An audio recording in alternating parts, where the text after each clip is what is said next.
Selamat malam, salam Ajo Talks.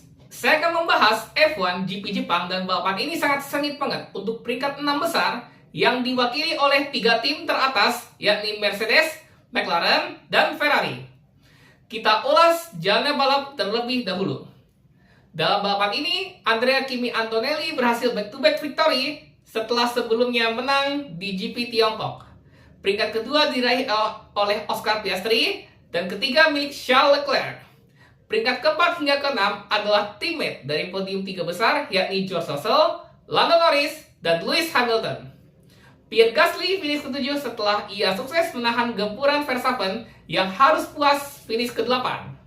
Liam Lawson ke-9 dan Esteban Ocon jadi penyelamat Haas dengan finish ke-10. Kenapa disebut penyelamat Haas? Karena yang DNF di balapan ini adalah Oliver Bearman yang mengalami kecelakaan. Tidak hanya itu, Stroll juga DNF karena masalah tekanan air pada mobilnya. Dan sekarang kita menuju jalannya balap. Saat start, Andrea Kimi Antonelli mengalami wheel spin, membuat ia turun jadi peringkat 6 setelah 2 belokan awal. Oscar Piastri yang startnya bagus langsung memimpin balapan ini di depan Leclerc dan Norris.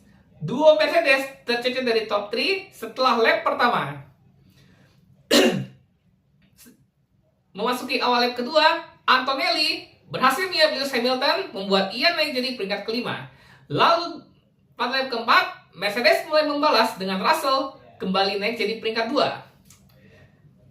3 lap kemudian, Russell mulai memburu Piastri hingga lap ke-10. Namun, Piastri dengan pantang menyerah kembali mempertahankan pimpinan balapannya. Antonelli mulai meningkatkan posisinya pada lap 11 hingga 15 dengan menyalip Lando Norris dan Charles Leclerc. Di lap 17, pit stop dimulai dengan Lando Norris mengganti ban ke hard.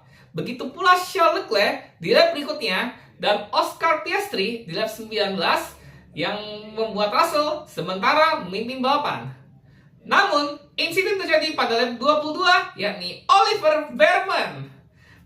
Pembalap Haas itu alami kecelakaan.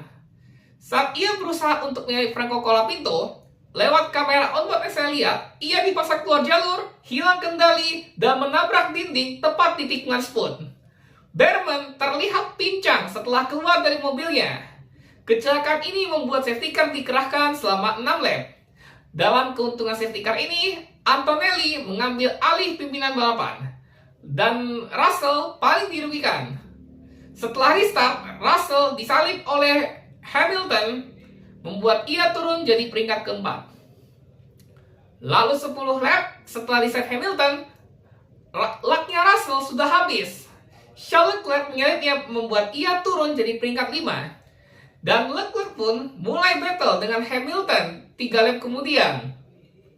Lalu ia berhasil ambil alih podium pada lap 42. Meski peluang Russell untuk podium telah menipis, ia mengembalikan peringkat 4 dari Lewis Hamilton, dan setelah ia berusaha untuk menyalip Charles Leclerc, Leclerc pun tetap mempertahankan podiumnya dengan membalas salipan yang dari George Russell ini.